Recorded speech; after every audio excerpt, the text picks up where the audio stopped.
This is MGG Gab, episode 919 for Monday, March 14th, 2022.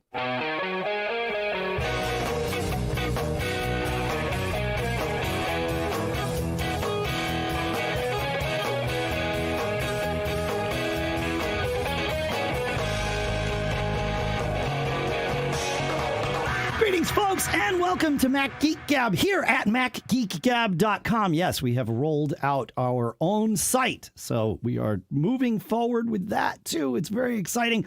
We are the show where you send in your tips, your questions, your cool stuff found. We share all of it. We try to answer your questions. We learn from your tips. We get excited about the cool stuff found that you send in. The goal being that each and every one of us, me and John and Pete and you, we each get to learn at least 5 new things every single time we get together. Sponsors for this episode include Kanji.io/MGG. They want to hear from you about how you're going to use their MDM product for your business. HelixSleep.com/MGG, where you can save up to $200 off your mattress and get 2 free pillows. NewRelic.com/MGG, where you get 100 gigs of data free with this service forever. No credit card required. And, of course, BBEdit from Barebones Software at barebones.com. We will talk more in depth about each of those a little bit later here in the episode. For now, here at the moment in Durham, New Hampshire, I'm Dave Hamilton. And here in Fairfield, Connecticut, this is John F. Braun. And here in Durham, New Hampshire, is Pilot Pete. Thanks for having me, guys. It's good to have you here in Durham, sitting right next to me. It's nice being head. Yeah. It's good. It's been a little while since you've been here. You've been remote. Yeah, but I don't know why. Like up until, I was going to say up until COVID, but it really wasn't. It was up until after COVID. Yeah, when we figured out 2 months ago that it was like, Pete can join remotely. John and I have been doing this. It's rare for me and John to be in the same room. I think it's happened maybe a handful of times over the 17 years we've been doing this. And every time that you'd heard Pete here in the past, he was in the studio with me or somewhere with us in person. I was like, why don't we just get you a microphone and you go. You're good to go. And so it's been wonderful having you. It's been a blast. Yeah, and it looks like I may need to be remote next time, either from Dubai or Paris. I can't. So interestingly enough, next time, and John, I've been meaning to have this conversation with you, but sorry, John. Have all of our listeners inform everyone as well. I am taking advantage of what I'm calling the honeymoon period between the marriage of my boosted immunity status and have my natural immunity from having had COVID 6 weeks ago or so.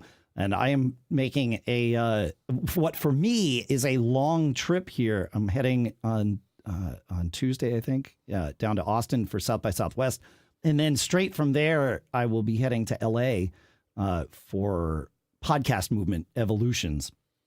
So, because I figure there's no point in going halfway across the country to come back halfway across the country to then go all the way across the country. That seems like craziness and a lot of wasted time for me. Yeah, that's what I do for a living. Hey, I know, but you get paid to travel. True. You get paid while the flying is happening. For me, that's when I don't get anything done. There you go.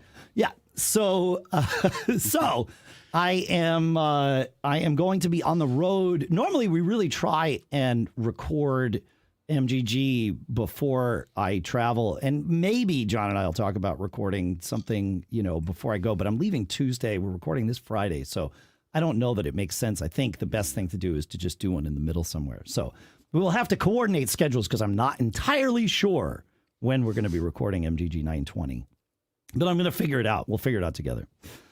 So you can always sign up at macgeekgab.com/calendar, and then you see what we see for the schedule of when we're doing the show. Quick tips is where we're at today, though, or at least where we're starting. Will Strafach at Chronic on Twitter, well-known jailbreaker and programmer extraordinaire, comes up with a great little quick tip that's good for all of us.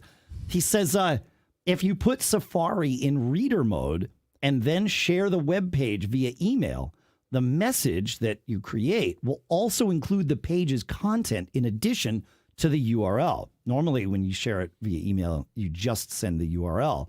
But if you're in reader mode, it puts the content in from reader mode as well. I love it. That is good. Right? There have been times where I've wanted to share the content, or I've copied a piece of it and put, it's like, from this URL, here's what I got, that kind of thing. So reader mode, interesting. You know what? I'm gonna jump down, guys. I didn't really think about the fact that these two things were related, but listener David has what I will call our first, or at least the first thing that we have officially dubbed strange things found with related to reader mode. He says, when I go to articles on the popularwoodworking.com site and then enter Safari's reader mode, music plays. It's usually some sprightly jazz piano. Sometimes when I do this, Safari starts to act wonky, so I try to avoid it. But I'm in the habit of printing from reader view, smart, and my automatic muscle memory enters reader view before the deep memory neurons have time to fire off my warning. It's more amusing than anything. The pages can be printed with the normal print dialog. Indeed, they have their own print page symbol on the page, so they are not trying to discourage printing. Do you have any idea what's going on? So I went and visited this page, and it happens. Sure enough. In fact, I'll put the page in the show notes. I'll link it so that you all can experience this too. It's fascinating. And what's as soon as you enter reader mode, boom, there you are. You have, there's music playing. The weirdest part, how in Safari, when a tab is generating audio, you get the little speaker icon. Right. Mm-hmm. You don't get that with this. Oh, so you can't find it if you don't know where it's. If you don't know where it's now, presumably because you put it into reader mode and immediately music happened. And I wonder if their intention for this, certainly it could be accidental, but it doesn't appear like it is, right? So I'm wondering if their intention for this is to discourage reader mode because that obscures all of the display ads that appear on a web page, right? Yeah. Now, if that's their intention, and again, that's just my assumption. I didn't reach out to them. I don't really care, although, at this point, I'm pretty invested. But if that's their intention, why wouldn't they sell podcast-style audio ad reads in there? And as soon as you switch to reader mode, it's like, hey, we'd like to tell you about our sponsor, BBEdit, right? Like, why not? Exactly. That's what I would do. If that was the intention. I don't know that I would actually do that. User experience is something I always like to customer audience experience. Let's put it that way. Something I always like to preserve. I wonder if the intent may be to prevent you having the computer read the print on the page. Because there's times when I will have the computer read something to me, read an article to me. But wouldn't that work without putting it into reader mode? It does, but then you get all the ads and the links read out length by length. Yes, of course you do. Of course you do. So I'm wondering if that may be it. And then the other question I have is totally off the wall: does it print out the sheet music too when you're at the end of that? Pilot Pete, ladies and gentlemen. Pilot Pete. He's here all week. The way my sad brain thinks. I like that. That's good. Yeah. Can I get the chart for this? Yeah, that'd be great. Strange things found. So, yep, there you go. A new segment here on Mac Geek Gab. You heard it first. John, you got a quick tip from John, it turns out. Yes. So John says, there are a few things in iOS that are a constant irritation for me, and I finally found the solution for the first one. It's very common for me when typing on the iPhone keyboard to select the dictation microphone instead of return by mistake. Today I discovered that if you hold the microphone symbol, then also tap on dictation settings, you can turn off dictation so the microphone symbol disappears. Perfect for me. I regularly use Siri, but never dictation. So that's cool. The other annoyance is in iOS Mail, the unsubscribe option is right next to the less than symbol to go back out of an email. It's so common for me to accidentally select unsubscribe. Not sure of a solution to that. I put it down to poor and cramped interface design. And he's right. I checked this out. Where it brings you, so if you hold down on the mic and then you hold down on it. Back to the tip. Yep. Where it brings you is, you can also get there by going to Settings, General, Keyboard, and then you can disable dictation. So that's another way to do this. I like it. Okay. But I've run into the same problem with unsubscribe, and I don't know if there's a solution for that. Yeah, I have tapped that unintentionally at times too, I'm with you. I don't think there's an answer to this. Yeah, unfortunately. But yeah, so a quick tip and a quick rant, I guess, is what we get out of that. Yeah. I like this ability to disable the microphone icon there, because I've tapped it unintentionally more than a few times. So yeah, that's pretty good. Good. Peter brings us to a quick tip that solves a problem that it's interesting. Anyway, he says, I'll let him explain. Every 6 months or so, I have called Apple and said my Magic Mouse no longer works properly, as in the cursor stops tracking with the movement of the mouse or on any surface. Okay. He says, I've had this experience for several years. It just happened again on my second replacement mouse that came with my new iMac. He says, Apple never says no, to their credit, and they have always sent me a new mouse, and I send the bad one back. So just now it started failing on this third mouse, and I was about to order another one, but I thought, what the heck? Let me Google and see if other people have had this same problem. And he says, I found an article that talks about holding the shift down option on the Bluetooth menu, right? So shift click the Bluetooth menu in the menu bar, go to debug and choose remove all devices, do it again, and then reset the Bluetooth module, and then repair the bad mouse. Not repair the mouse, but re-Bluetooth pair the bad mouse, and it works totally fine. So shift and option, it says on the Bluetooth menu. So I'm looking at the website that he sent us about this. So it's not just shift. It's and he said shift option. I missed it when I read it.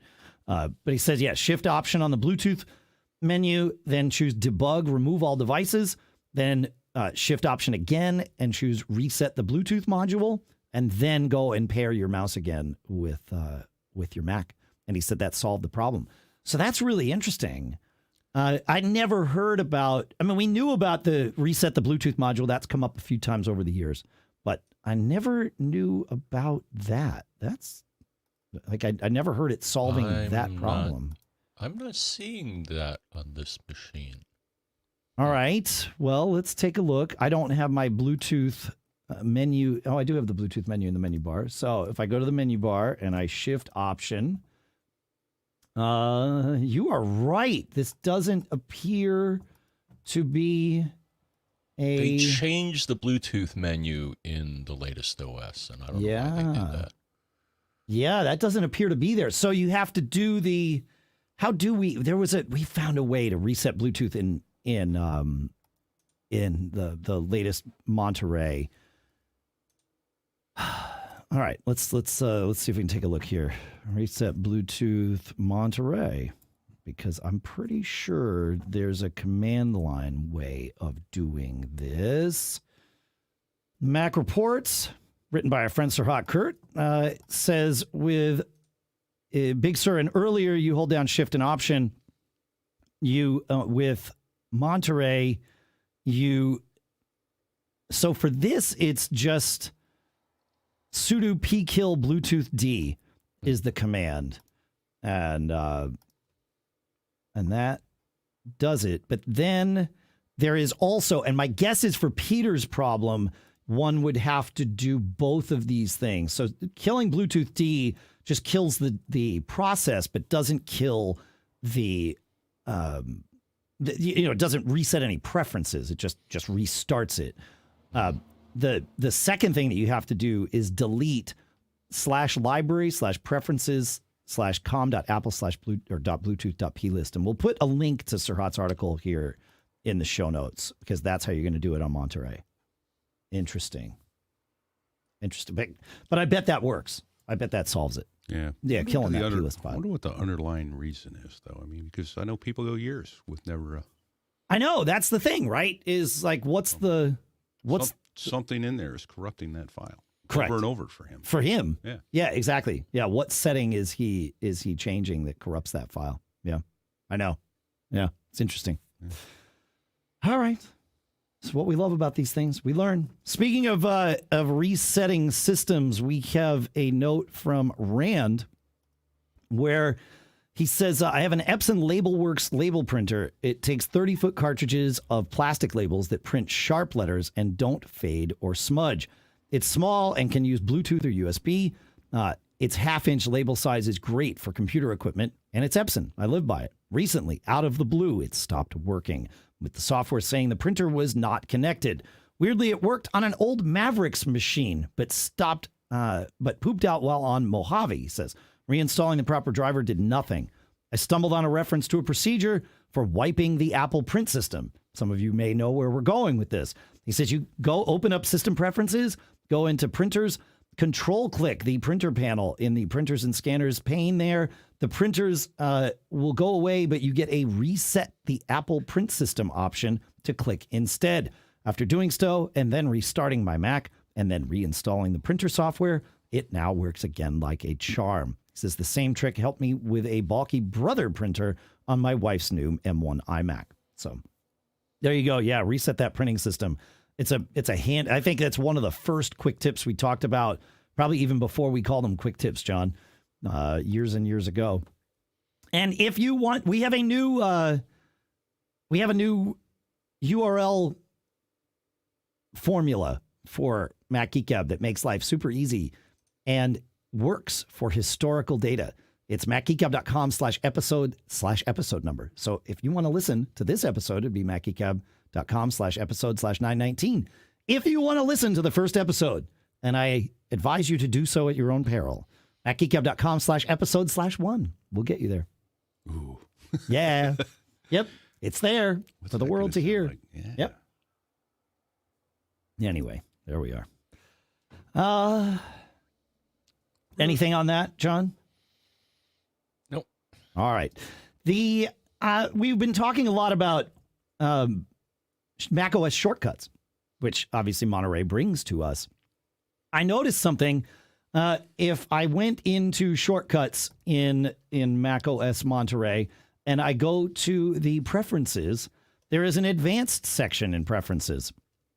And in there, you can turn on allow running scripts, which is not on by default. And when enabled, the actions run AppleScript, run shell script, run JavaScript for Mac automation, run JavaScript on the web page, and run script over SSH can all be run as part of shortcuts on your Mac, which opens things up quite a bit because being able to have a shortcut trigger even an AppleScript is fantastic because that way you can do it with Siri, or you can do it from the menu, or, you know, any of the other things that can trigger shortcuts. So I had no idea that this was a thing. And I just stumbled onto it the other day, and it was like, well, I know what the first thing I'm doing is. I'm putting it on the agenda as a quick tip. Go. Yeah.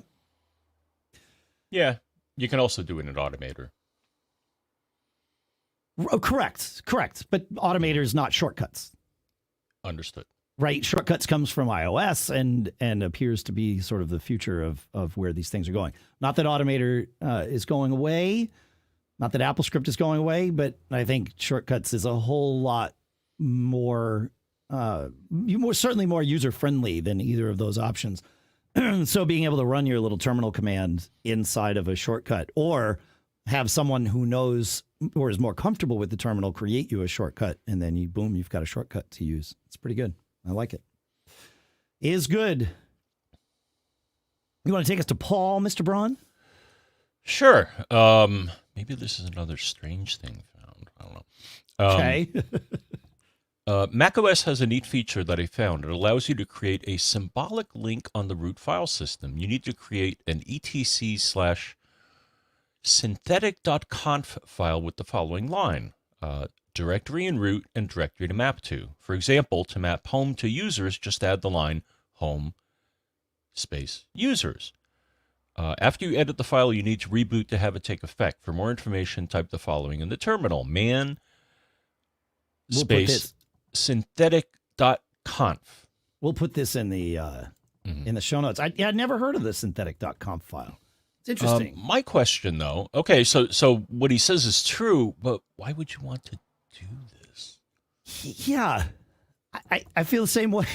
Like, I'm looking at the man page for synthetic.conf, and it says it describes virtual symbolic links and empty directories to be created at the root mount point. Oh, this is this sort of the path into what Apple's using to merge our two volumes together, the system volume and the data volume, and then we can just tap into it for other things?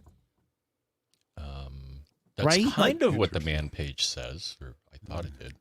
Yeah, but there's no, like, there is no etsysynthetic.conf on my Mac here. So, like, it's Apple's not relying on this, which is good because they shouldn't be relying on something that's user editable to merge these volumes together. But I wonder if it's what could go wrong? Well, yeah, I wonder if it's the same, same construct just being exposed to users. So interesting. All right. Well, we have a lot more quick tips. We're going to save those for the next episode, or maybe later this episode. We've got some cool stuff found we want to get to. We have your questions that we want to get to. And John, if it all works for you, the next thing that I'd like to get to is our first couple of sponsors. Will do.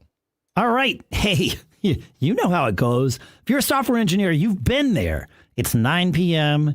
You're finally detaching, or so you thought, from work. And then comes in the alert. Your watch, your phone, whatever buzzes, something's broken. And before you can even dig in, you're starting to solve the problem. Too soon, right? You see the alert, limited information, and you're already trying to solve the problem. You're heading down potentially even the wrong path. I do it all the time, right? Or I have done it all the time. Well, that won't happen if you get New Relic. We've used New Relic here. It's amazing.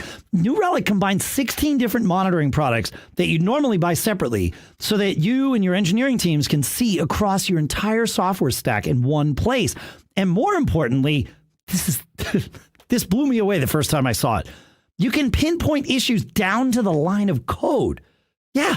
So you know exactly why the problem happened and you can resolve it quickly. You don't have to guess. And that's why the dev and ops teams at DoorDash and GitHub and Epic Games and even us here at Mac Geek Gab and Backbeat Media and more than 14,000 other companies use New Relic to debug and improve their software. That next 9 p.m. call is just waiting to happen. Get New Relic before it does, and you can get access to the whole New Relic platform and 100 gigs of data free forever. No credit card required. Sign up at newrelic.com/MGG. That's NEWRELIC.com/MGG. Newrelic.com/MGG. Our thanks to New Relic for sponsoring this episode. Next up is BBEdit. I love BBEdit. I use it all the time. Adam and I were migrating the Mac Geek Gab site over the other night. I needed to make some changes live on the server. I know I'm not supposed to do that. I get yelled at, but the nice part is, I can just load the file over FTP right there inside BBEdit. It's just like it's a local file, except when I hit Command S, it saves it to the server. FTP upload. Brilliant. Works.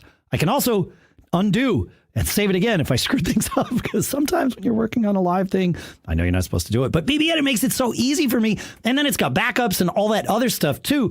And it can also work with our version control system, which is really the way we do things most of the time. There's those moments where you just I want to touch that file over there right now. I need to see the change live on the server. And then you can actually, update that to your version control.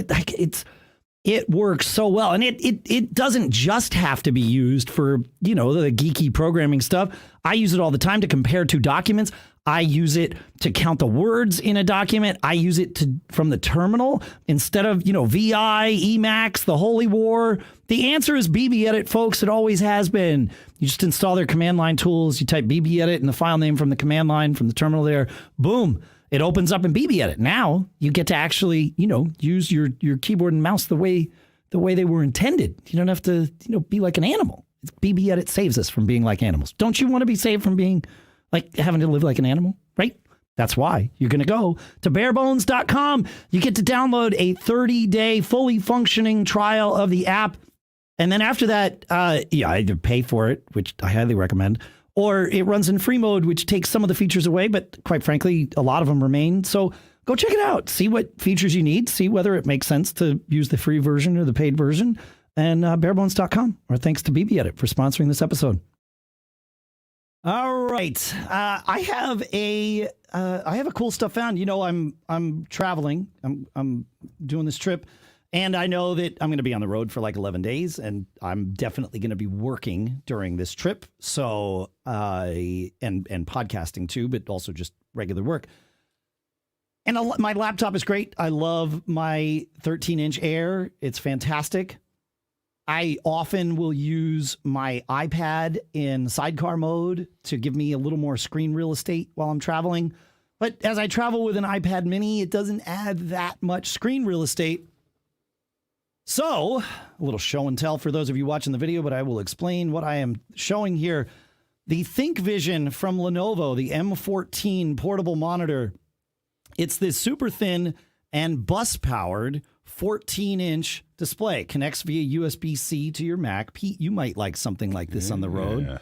It comes in a little like travel case that's super thin and padded, but it's got a little kickstand on it that you can adjust.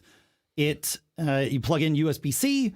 It connects to the Mac. It's 1920 by 1080 resolution, so you get a really nice, it's not a Retina screen, nor would I expect it to be for $249. Wow. Right? But bus powered, it's a pretty good little thing there. So, and it weighs maybe a pound. Maybe.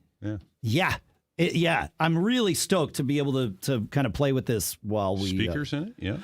I don't think. Or are those just vents? I think those are vents. Okay. I don't believe I wasn't able. It did not advertise speakers on my Mac, and no, in fact, the website says no speakers. Okay, so there we go. So see if it'll focus. Yeah. Here's the other cool thing. You mentioned the kickstand, but you didn't talk about how it's infinite angles. Infinite angles. Yeah, that's true. So it's perfect. Yeah. Let's see if I can get there we go. It's a great little thing. I've been messing with it.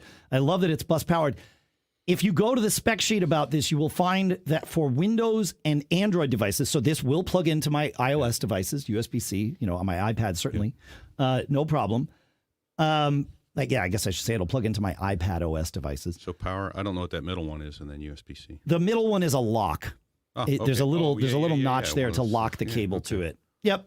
Yeah. The brightness and yeah. What a sweet piece of gear. It is a touch screen. Thanks, Dave. Yeah, sure. You're welcome, Pete. Actually, I have to send it back to Lenovo after my trip, but that's okay. FedEx lost it in shipping. There you go. It is a touch screen for Android and Windows devices. There are no touchscreen drivers for the Mac. So while you can adjust the brightness and contrast using the touch panel on this, you cannot use your Mac as a touchscreen on this. So just know that going in. But I love this idea of a travel screen. I don't know if I'm supposed to put this in a checked bag or not, but I'm definitely just going to put it in my checked bag. I have no interest in putting it in my laptop case, and away I go. So pretty stoked about that. There's no battery in it. That's awesome. Right, but it is bus powered, right.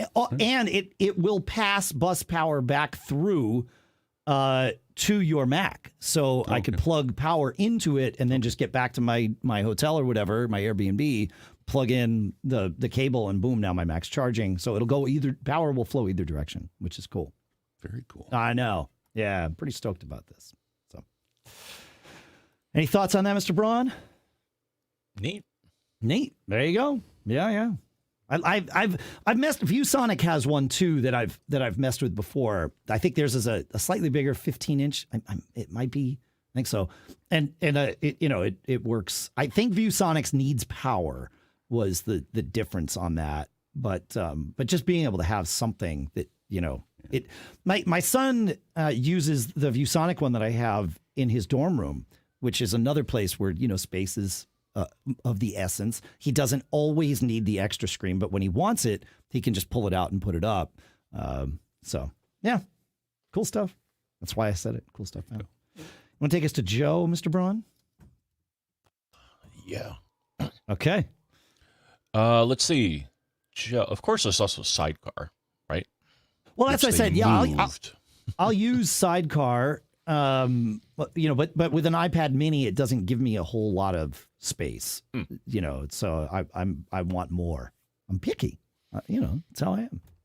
Yeah, and it's annoying that they moved Sidecar from being a standalone item to something buried deep in displays. That just kind of annoyed me. That kind of makes sense for me. I mean, I think I always did it. No, I guess I didn't always do it in displays. I guess it was a separate thing, but I don't know. To me, it makes sense for displays. Displays is where I go if I plug in HDMI. It's, I mean, it's, I don't know, it just seems like, yeah. But yeah, it is moved for those of you that are looking for it. It's just in displays. Yeah. Want to take us to Joe? All right. So Joe says, listening to the February 14th episode a little late. The issue of keeping Mac Windows in place upon restarts and such. You recommended using the application Stay for being able to fix Windows based on monitor arrangement. I had a similar problem in the past and found an application called Moom. It has similar capabilities, but in addition, it also has the ability to have a window automatically use the left half or the right half of the window or the upper half or the bottom half, pretty much any configuration you want to predefine a window being able to take. In addition, you can have multiple configuration layouts that you can predefine and then call them up with a key combination or select it from the menu bar at the top. Anyways, not having used Stay, it seems like from the description in the show that Moom might be more feature-filled and only costs $10 instead of $15 for Stay. So, it's nice having options, especially less expensive options. I messed with Moom. Moom is from Rob Griffiths and company. Rob was behind the site macOS 10 Hints years ago that was eventually acquired by Mac Publishing and Macworld. But Moom is, you have predefined spots, as you just mentioned, where you can put things. Stay lets me put the window where I want it and then tell Stay to remember to restore the window to this place. And so for me here, quadrants isn't enough for me. I need something more granular. And I at least the last time I checked out Moom, it did not do that. It was just, you had to use Moom's placement for things, not your own placement for things, which again, as Joe said, works well for him. And that's like, we've talked about Moom on the show before. I think it's great. So, yeah, I could be wrong if I'm wrong. Well, Rob will let me know because he'll hear the episode and then he'll be like, Dave, you can do it this way. You should try Moom again. And then I'll probably try Moom again. So there you go. You got another one for us, John? Yeah, from, whoops. Okay. You went quiet there for a second. Yeah. Well, it's because, the fire department is playing outside. Aha. Fun. So I mute that. Got it. Unless you want to hear the sirens, I don't know. What was weird was we heard you. You were quiet, but not silent. That's interesting. Well, I hit my mute button. Yeah. Try again. Let's experiment now. Okay, yeah, now we can't hear you at all. I can see that you're talking. So okay. All right. So it must have just been half muted. Oh. All right. Anyway. But anyways, so Steve has a good one for us. Hidden files like .ds_store can sometimes wreak havoc with non-Mac applications. And for those that don't know, this is a file that macOS creates. The dot means that it's invisible, so you normally can't see it. But I think it's to store the arrangement of things on the desktop, Dave? Yeah, I think that's correct. Yes. Let's go with that. Sure. Yeah, but he says an example is using a retro game emulation app, CoinOps 10. For my Legends Ultimate Arcade can index these files thinking they are games and they mess up menus and launching of games.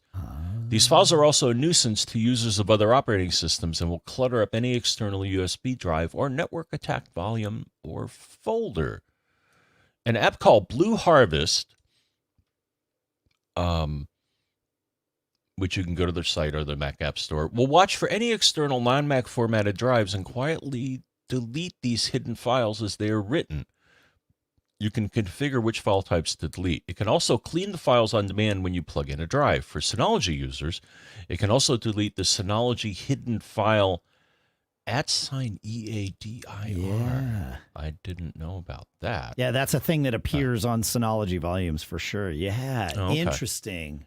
It can also clear these files off of network folders.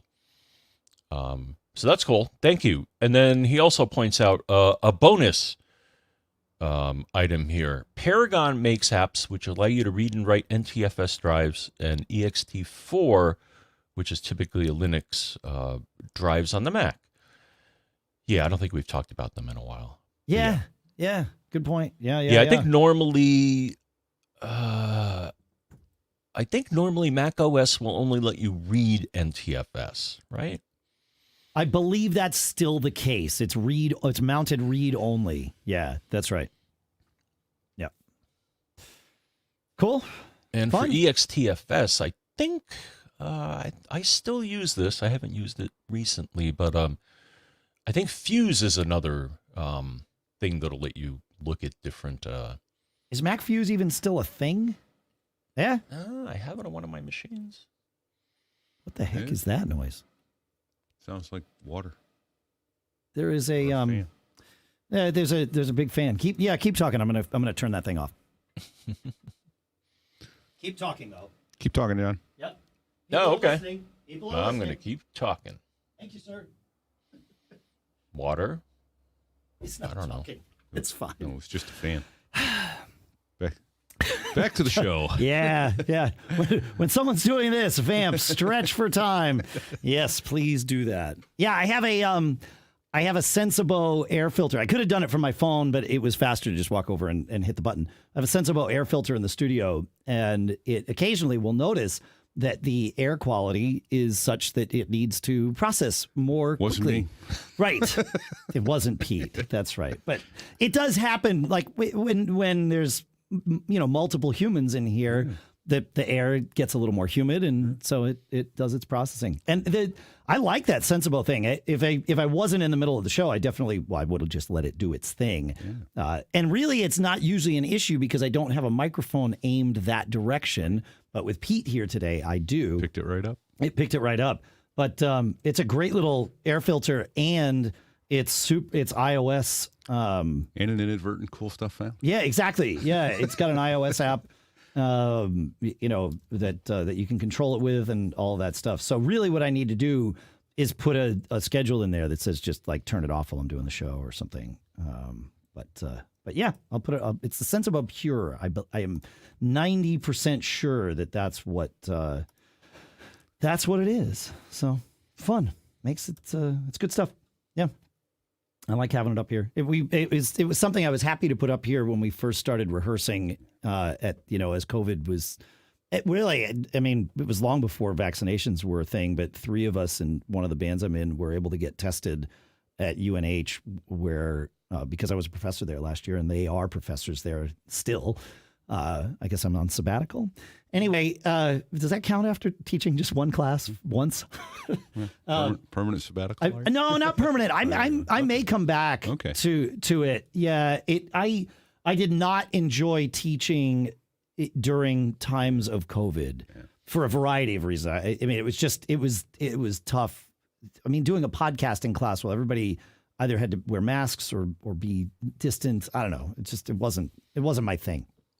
But I'm eager to try it in more normal times. But that being said, UNH has this PCR lab where literally you get results within like hours. It's almost rapid PCR. It's amazing what they set up there for all their students and professors.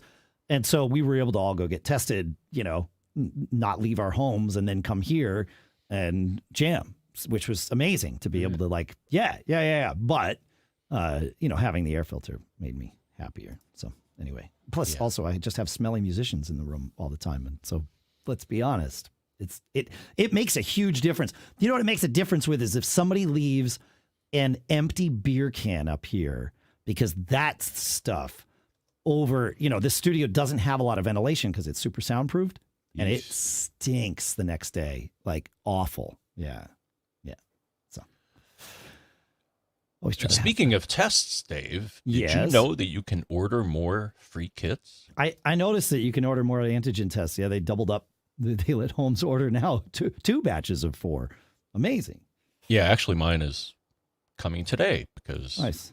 I get texts from USPS. Sure. So that's covidtests.gov, folks, to get your free kit. There you go. And then, of course, assuming if, I don't want to assume, if you have health coverage here in the U.S., you can buy COVID tests at the, wherever, Rite Aid, Amazon, whatever you like, and your health insurance provider will almost certainly, because I think it's mandated, reimburse you for 8 tests per month per person. I think that's still the number. Check with your provider, but pretty sure that's how it goes. Yep. So. And I got my masks too. Nice. Excellent. That's great. So my local pharmacy, all of a sudden they announced on the PA, they're like, hey, come and get your free N95 masks. Oh, there you go. Cool. So that's nice. Yeah. So I found when I was teaching that class, because I had to figure out how to be like in front of a group of people and talking for 90 minutes with a mask on, because that was the policy in the classroom. And N95 masks, I found I was sucking in, like talking with them on. I wound up basically chewing on the mask. Certainly cloth masks were worthless for it for a variety of reasons. But I did find those KF94, the Korean version of the KN95 or the N95, the KF94. The design of them has a piece that just keeps it off of your face. And I found that super. So that's just what I standardized on. I've got a million of them everywhere. And they're, they're like the KN95s, they're disposable. So I would, use it and throw it away and have a new one for each class. And it was great. So, speaking of problems we have encountered here, a few weeks ago, you might remember that I had an issue where I was cold, John and Pete, because I had no heat here. And it was because I'd run out of propane, both at the house and the office, which was this odd coincidence. Well, John, you mentioned during the show that I could get a monitor that connected to, cellular and would then allow me on my phone to see and get notifications about the status of our tanks.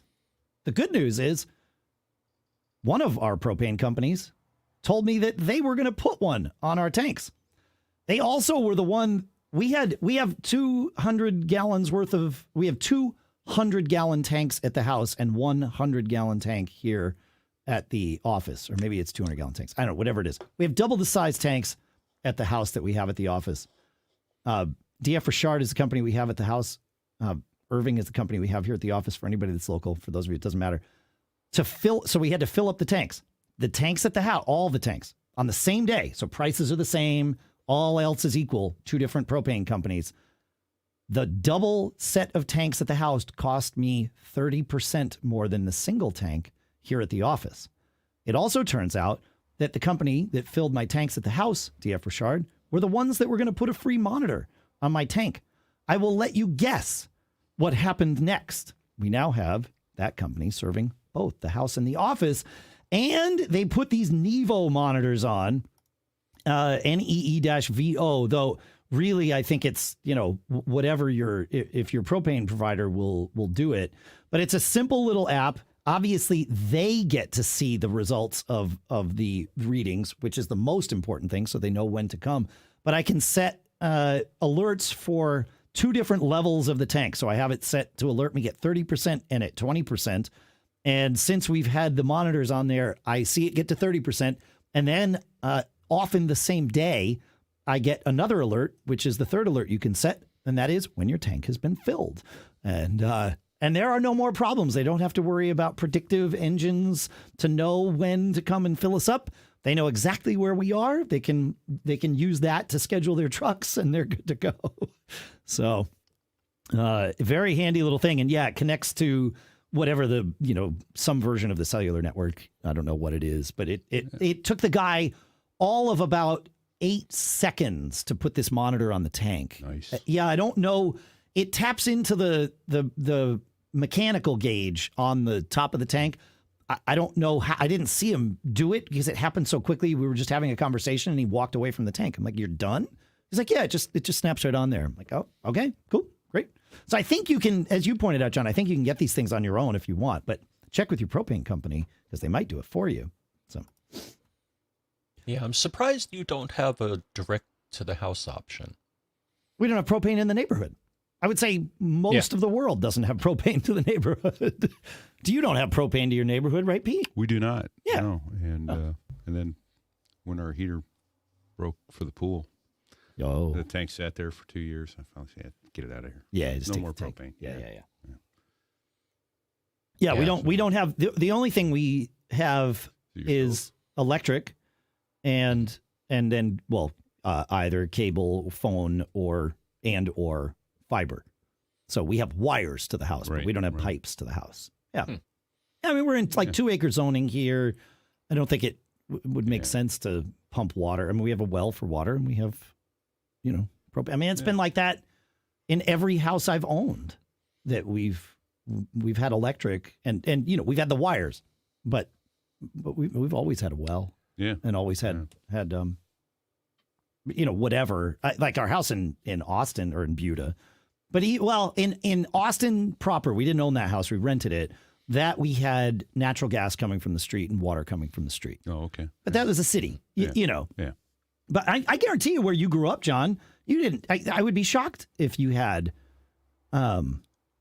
anything but electric. From what I recall, they would run it, but they would charge you a huge amount of money if you wanted to get it from Southern Run gas. what? Natural gas? Yeah. Okay. To your house. Yeah. Right. I think they eventually got enough people to get together where they did install gas lines. Got it. Yeah. No, we had oil heat.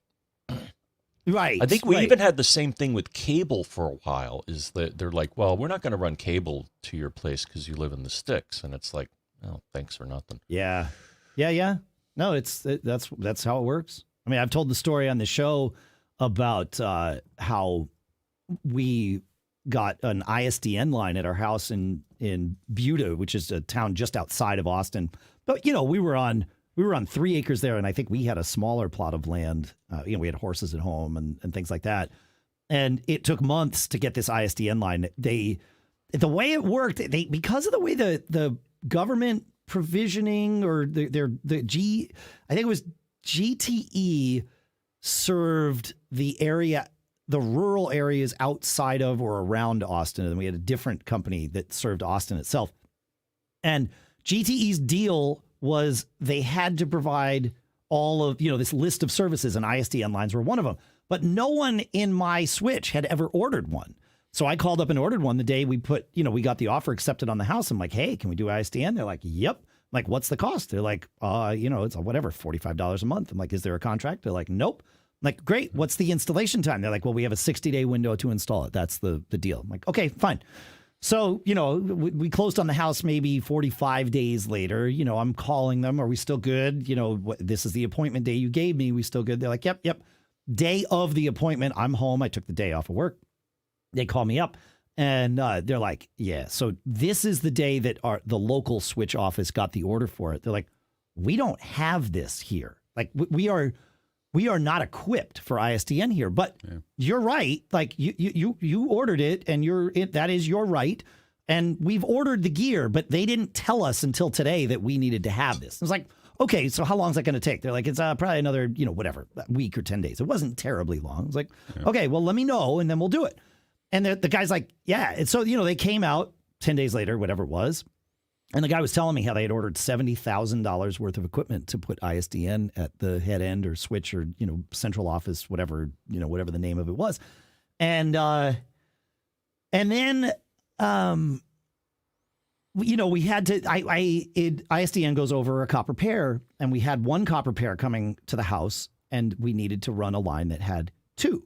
And it just so happened that the pole that was coming from was across the street from my house. So we had to all kind of go out, and they had to cut down the old line and then run the new one. So we all went out, and like the speed limit in front of my house was like 50 miles an hour. We were on this rural road. So we had to go out and make sure that there was nobody, that we were going to drop this cable on when they cut it. Right. Yeah, so we're all out there. It was fine. And we see this truck coming up the wrong side of the road going slow with a guy with his arm out the window. And I'm like, what the heck is this? So we wait. And the guy comes up, and I asked him, I'm like, what are you doing? And he's like, oh, yeah, I'm here with Time Warner. Now, you have to remember, this is 1998. He says, I'm here with Time Warner. And he says, we're putting in, there was a development like, half a mile down the street from my house.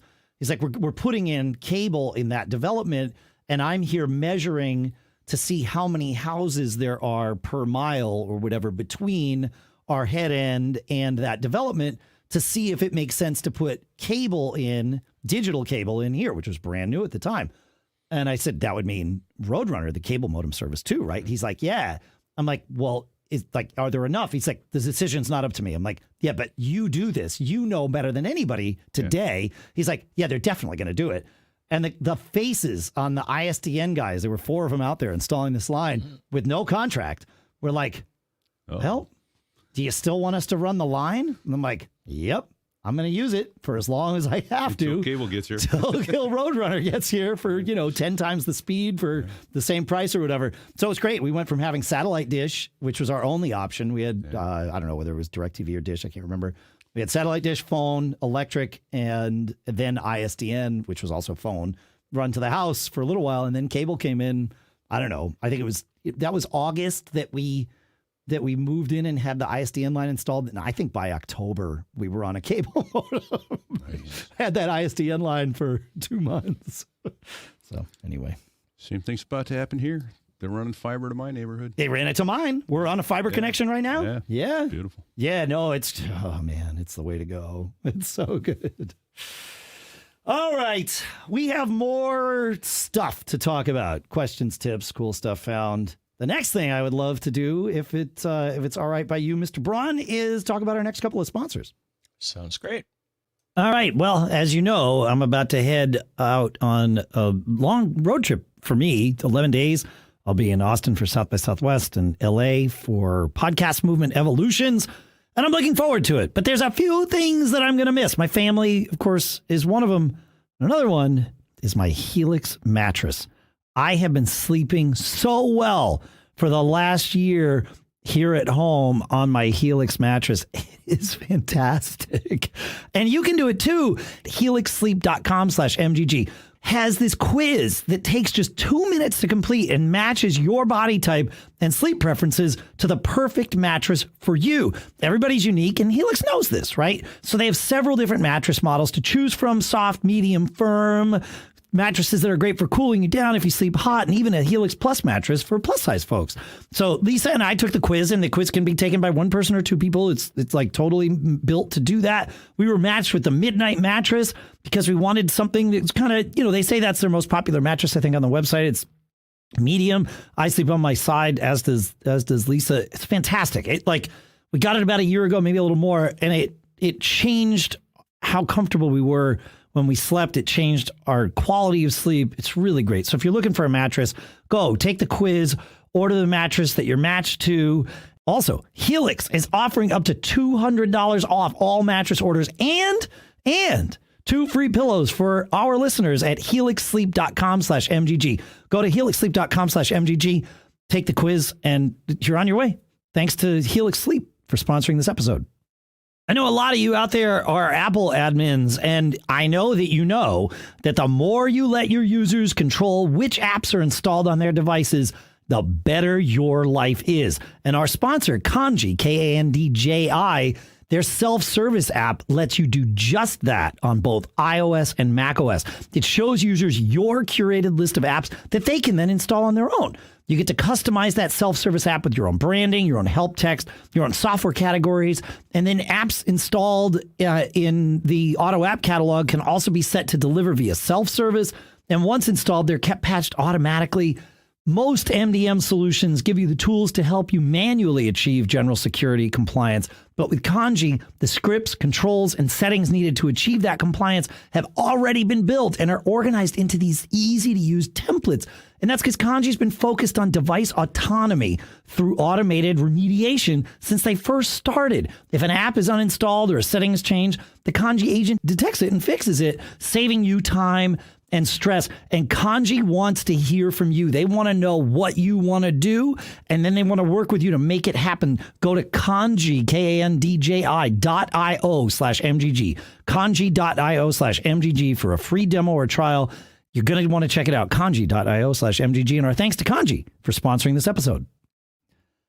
All All right, guys. We have a bunch of questions that I wanted to get through, but a conversation came up pre-show that I thought would be good to spend 2 minutes on here, and that was glasses. We the three of us here wear glasses. John was talking about getting some anti-glare coating or something, and Pete and I were talking about our favorite sources for glasses, because your local eye doctor is probably charging you about 3 times what you would pay for. This is not a sponsor read, by the way. This is just us sharing life advice. Yeah, I know it follows on a sponsor read, so I just wanted to make sure there was a distinction there. We always like to be very upfront about those things, and this is very much us sharing with you. But I've been buying glasses. Thankfully I only need glasses when driving or like watching movies or whatever. But I need them, and so I have been buying glasses from Zenni Optical for years. They make great glasses. For what I need, even with like all the bells and whistles with the anti-glare, and they even have an anti-fog glasses, which makes sense, for wearing mask and stuff. I pay like, I don't know, it's like less than $50 a pair of glasses. And yeah, it's crazy. So, I usually order glasses once I'll say probably every 2 years or something. I order like 2 pairs of glasses and get them. And they're fantastic. And it's, literally, my eye doctor was charging me like $150 a pair or something like that or more. So I wanted to share that. But Pete, you use another service, I do. I use iBuy Direct, EYEBUY Direct. There's a link in the show notes at macgeekgab.com. Cool. /show notes. And the link. At macgeekgab.com. Just go to macgeekgab.com. The /show notes link. That's only for us. It's for the live show. During the live show, it changes. Yeah. But if you go to macgeekgab.com, it's in the show notes for $9.19. Okay. Yep. That's what I meant. Yeah, it's fine. I was seeing if you would catch that, Dave. Yeah, I probably normally wouldn't, but I'm super sensitive to all the URLs because I was just migrating them the other night. Oh, there you go. Right. So, and the link that's in there will get you $10 off. The other thing, though, is if you decide to go to iBuy Direct, go to Google and look for some coupon codes, because I know I saved a bunch of money using a coupon code. And but same thing. Normally my deck was $450 or more for these glasses that I wear. If you're looking on the live stream, you'll note that they're anti-glare, but they're the progressive no line bifocal. They're the transitions. They get dark outside, frameless, and they're really expensive glasses. But I kind of need my eyes for work, so it's a thing. I pamper myself with my glasses. I go high end on all that, and it was probably half price what I was paying my ophthalmologist, who recently went out of business and gave me and here's your last prescription. Thank you. That's right. So, yeah. I recently got progressives because as you get old, the thing is, I kept having to do this. What's this? Right. Just tell people since raising my glasses and looking down to read stuff that was up close, whereas the progressives eliminate the need for that. Solve that problem. Yeah, that's great. Yeah. I've had great. And everybody in my house uses Zenni, and the coupon thing holds true. I would shop both. The best part for me is because they're super inexpensive, I can buy glasses to wear on stage, like sunglasses or tinted glasses of varying shades and degrees. And, I'll spend $30 on fun glasses with, like I have rainbow glasses and like crazy different glasses that I wear on stage. And it's great because they can have my prescription in them, so I get to see the audience clearer, nice. which is good. Yeah. Right. It actually works out really well. And it keeps it fun and all that good stuff. So, yavel. Anyway, all right. Ken has a question that hopefully we can provide some help with as well. Ken says, on my Mac Mini, he's running a 2014 Mac Mini. This issue, it doesn't matter what Mac you're running. I've seen this on all of them. He says, my Mac has a problem where I can't run apps from the dock. I can't empty the trash from the dock. Nothing responds. The dock appears, but I can't click on anything. He says, I can go to Spotlight and type the name of the app and use things. It's just the dock that's holding back. He says, once I did a Command Tab, which made the running app shrink on the screen, but then I couldn't click on anything. Looks like a dock issue. He says, maybe a Finder issue, but I don't know how to fix it. He says, I restarted my Mac and that solved it. Yeah. The dock sometimes, this just happened to me on my M1 Air, but again, it doesn't really matter, the other night. And I what I do, I certainly could restart, but instead I go to the terminal and I type kill all dock. That kill all is one word, all lowercase. Dock is one word with a capital D. And then it just kills the dock and restarts the process. And boom, that's it. The kill all command from the terminal, by the way, is a way of killing processes by name instead of by process number. So I do kill all space the name of the process. With this, it happens to be just dock. So it's super simple to remember. And it solves that problem.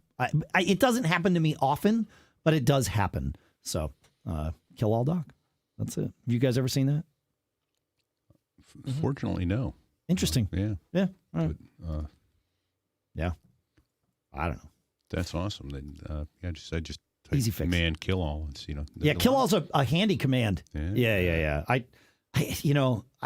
It is a relatively new one for me. I think I found out about it certainly within the last 5 years. It might even be the last 3, and it was from one of you. You sent in. It might have even been this. A couple of years ago, somebody might have sent in something about kill all dock, but it was kill all something, and I'm like, well, what magic is this? I know not of this. And sure enough, there was. I seem to remember doing that, shelling in from my phone or something, and Exactly. and killing something. And, Yeah. But I did it with the process ID, not the. You had to know the ID. I didn't know you could do the name. Yeah, exactly. Yeah. Right. Yeah, exactly. Yeah, I've always done it with the process ID, but the first thing you have to do is like PS dash space, space dash AX and get the list of the processes with the IDs and like, okay, tie it all. So I'll put that command in there too, PSAX, because that's another just handy one to know about. Probably get that from the activity monitor as well. You can if also need get to. the process ID from the activity monitor, but if you're on your phone, you may not. Like depending on how locked up your Mac is, you may or may not be able to launch activity monitor. So yeah. Just memorize them. You'll be fine. No, they change every time, Pete. Every time you launch a process, the system assigns it a new ID. They do not stay the same. Okay, well, when you start up, go in, memorize them for that session. Sure. That's great. That's going to be super handy. Yeah, that's a good use of brain cells. All right. That's a good way to waste brain cells. Right. All right. I got a better way. Oh, no, that's another show. That's a different show. That's right. That's the musicians that I have over here. Yeah, that's right. Yeah. The band's not quite ready to come in yet. We've still got a little more time. All right. Anything on that, John, before we jump to the next one? Nope. All right. Sandra says, I had a weird thing happen and was wondering if you had any idea what's going on.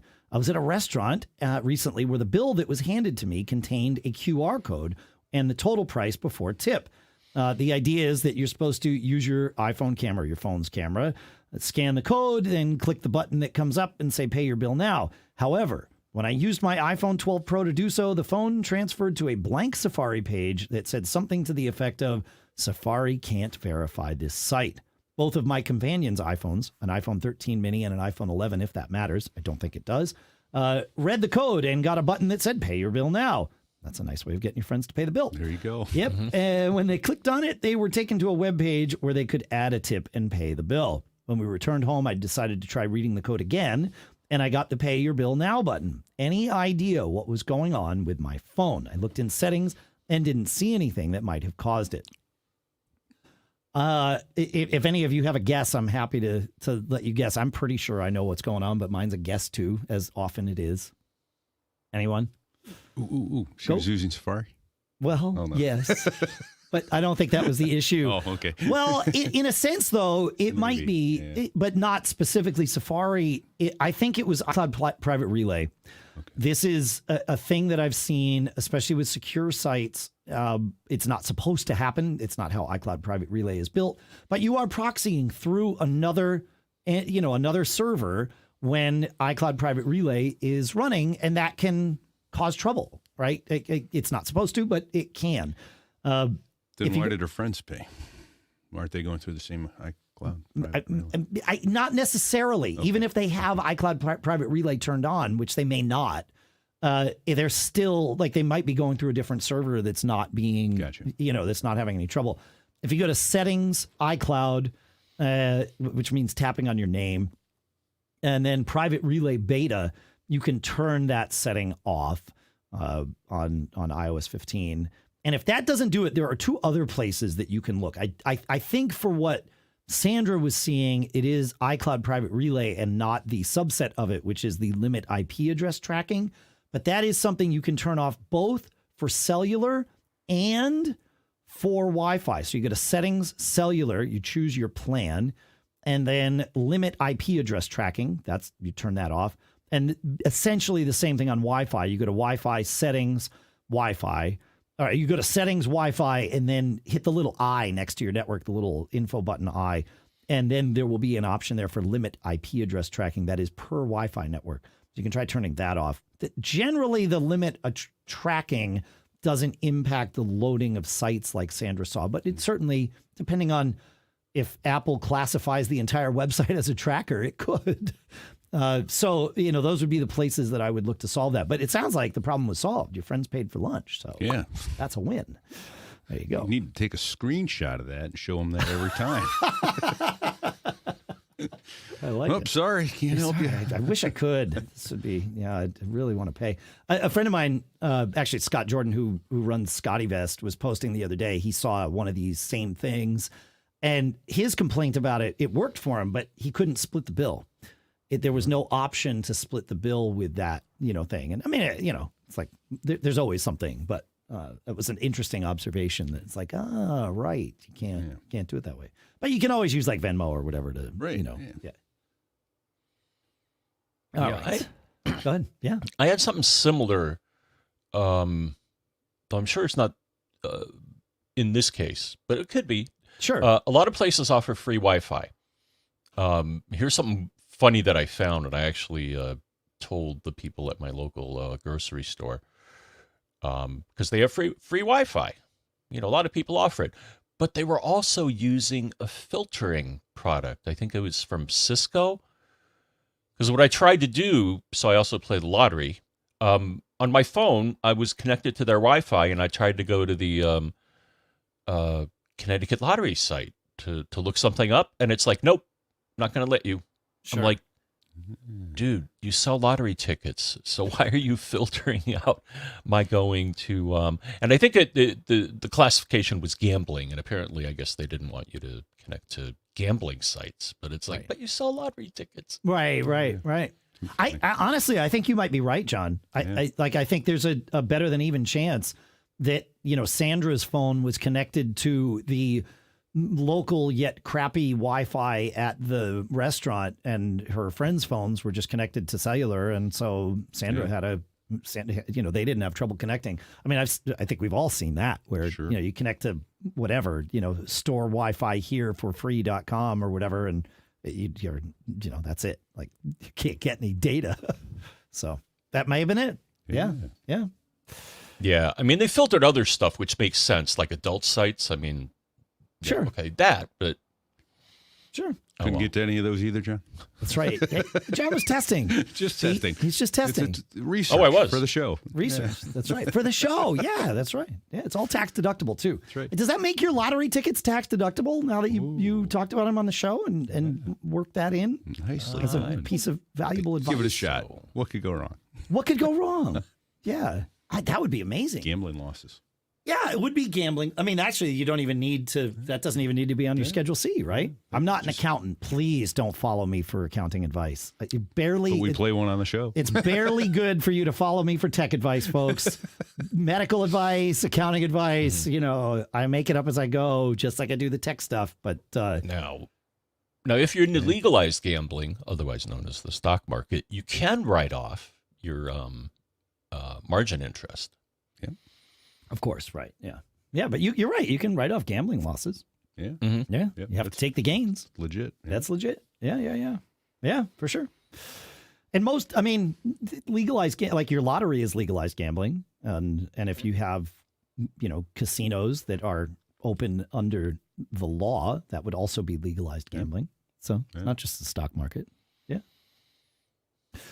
Stock market's more like poker. Right. Well, I mean, you have some information about, potentially have some information about why things might go one way or another. It's not entirely left up to chance. So, yeah. That doesn't mean you're going to be right. It just means you have information that could mislead you or lead you. And you're always going to pay the VIG. So you're always paying the VIG. That's right. Always paying the VIG. Vigorous. Vigorous. Right? That's where that word comes from. Yeah, vigorish. Vigorish. That's it. Vigorish. Vigorish. Yeah, I just learned that the other day on the Always Sunny podcast. I never knew that Vig was short for Vigorish. Vigorish, yeah. I don't know what Vigorish means. That's the 10% fee you pay to a bookie. Well, I know what it is. Well, that's what it means. I but don't know. I don't know why. Like, let's get another circular conversation here. I don't know what the etymology of the word Vigorish is. I don't know. Yeah. I can work on that. Okay. Move on to something productive. We're going to answer Julie's question. Pete is going to do the important work of figuring out why the word is vigorish. All right. You want to take us to Julie, John? Yeah. So Julie, our friend Julie, haven't seen her for a while, says, I have a 2020 MacBook Pro that is still running Catalina 10.15.7. I remember hesitating to move from Catalina to Big Sur for some reason, maybe GarageBand, but I'd like to bring it up to date to Monterey since I've forgotten what my objections were to upgrading. Maybe it was 64-bit apps. Do you know what might have prompted me to delay? I feel I'm about to get caught, so here's where you cut me off. And I can understand your hesitation, Julie. Other than restriction on 32-bit apps, changing the features of the built-in apps not to our liking, and changing the way the kernel extensions are implemented, if for no other reason, Apple typically drops support, security updates, and whatnot once an OS is about 3 years old.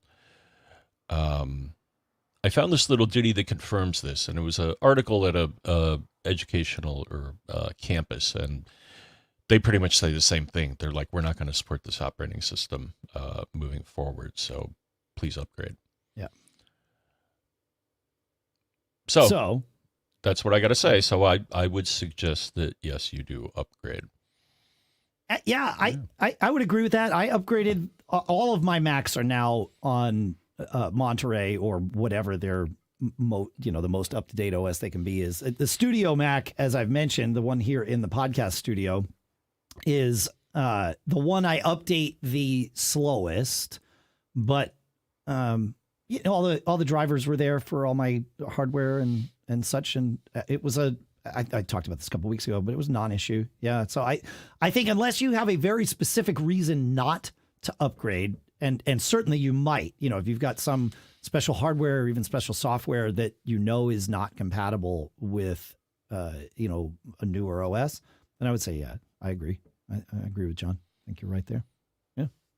Yeah. Another suggestion would be to get a virtualization product and copy that for apps that may not survive the upgrade. You may want to consider that, Parallels or whatever product. Yeah, I guess that's right. If she's on an Intel MacBook Pro, that would be an option. If she's on an M1, that's not an option.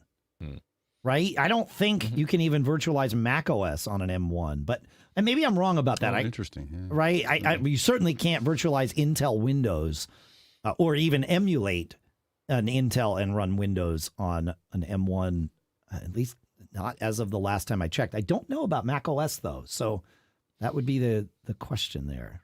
So, yeah. Do you know, John, whether M1, maybe somebody in the chat room at live.macgeekgab.com will tell us before the show ends. So it's such a different world than it was 15 years ago, though. I mean, when Mac went to Intel, yes, it opened up the world to all the Windows users, hence me. That's why I was able to switch. And now Mac is so widely accepted and used that it's becoming less of an issue. Obviously, there are specific apps. Sure, of course. Problem. Yeah. But yeah. I don't know. Yeah. Pete, did you find anything out about our important I found thing? the word. It's Yiddish slang. Okay. From the Russian Vigorish. Okay. Which is winnings. And V is out. And then from the Indo-European roots of igrat, to play. Okay. So it's Vigorish. The winnings and play. Got it. Yeah.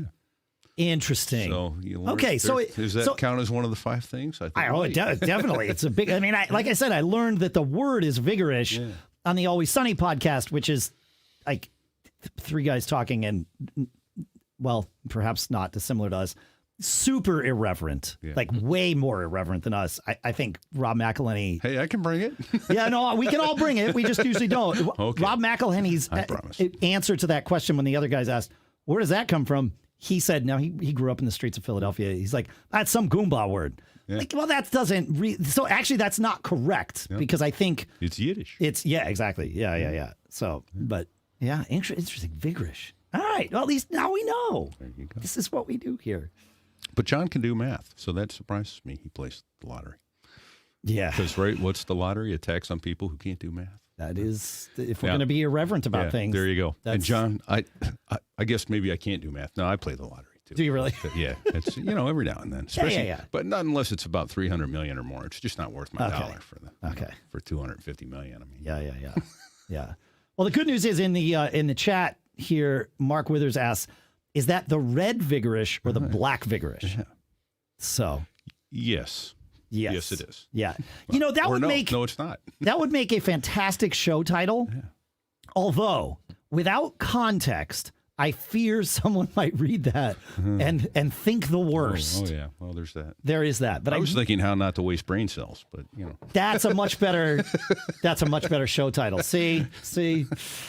I think it's pretty obvious that we are in the outro of the show by now. And wasting brain cells. And wasting brain cells. Yes, that's right. At the risk of actually getting an answer to this question, do either of you have anything more to add? I got nothing. All right. John, any more thoughts on any of this before we get out of here? John, still here?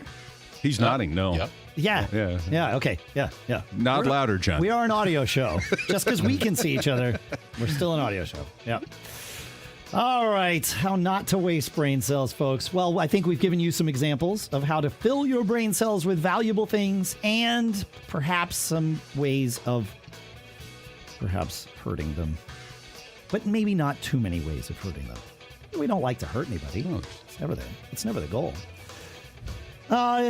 We'd like to help. That's what we do. Feedback at macgeekgab.com. That's where you can send in your questions, and your quill stuff found. Sure. I don't know. Easy for me to say. But that is where you get your, that's where you contact us. Feedback at macgeekgab.com. John, did you say feedback at macgeekgab.com? Mm-hmm. That's how it is. That's how it be. Huh? All right, folks, make sure to check out our sponsors at macgeekgab.com/sponsors. Check out the new site at macgeekgab.com and let us know what you think. Let us know if you see any issues with it. It is very much, it was funny. I was talking to Lucas, my son, who is a fantastic programmer. Actually, I think he's better than me already. Right before I was getting together with Adam the other night to sort of take what the work that I say we had done, mostly Adam had done, and make it the live site. And there was a lot to do to transition things. And Lucas said, well, good luck. He's like, I know you have a lot to do. I hope that you're able to get it done. And I said, you don't understand. This is getting done. Adam and I both have some travel coming up. The time limit on my contract with the new owners of Mac Observer is effectively going to expire right about it when I get back from my travels. So it was like, it's going to happen. I said, what we are doing tonight is defining what MVP is, minimum viable product. And that will be what we roll. I said, there are some features I would love to have in MVP, but I don't know if I'm going to get my way or not. And we worked from my time, about 10:30 p.m. to, Adam and I worked until about 2 or 2:30 a.m. And then I was up for another 90 minutes or so, kind of doing what I'll call some finish carpentry, if you will. But so it is very much minimum viable product. And just like this camera that I'm using that seems to want to go out of focus on me all day today. I don't know why that's happening, but it is, it's MVP. I believe everything works, but not only are we going to be adding different features and sections to the site, we're also going to be enhancing the functionality. So if there's something that you see there, let us know. Feedback at macgeekgab.com. We'd love to hear from you. Like I said, check out our sponsors. There's a link on the page to where you can see our sponsors, and then there's also the sponsors that we mentioned in this episode. Of course, barebones.com, helixsleep.com/MGG, conji.io/MGG, and newrelic.com/MGG. All in the show notes at macgeekgab.com/episode/919. It's a formula now. Amazing. As long as we don't screw it up. All right. Well, let's see. We gave the advice, don't screw it up. We gave the advice, how not to kill your brain cells. And John, you got us into this. What is the Pete? What's the something else? No, brain cells, don't screw it up. Yeah. Don't get caught. Oh, look at that. The music started. I got caught. I hit the wrong button. It's how it seems to be. I blame my brain cells. I blame you guys. Fifth Monday of the week. Fifth Monday of the week. That's how it seems to be.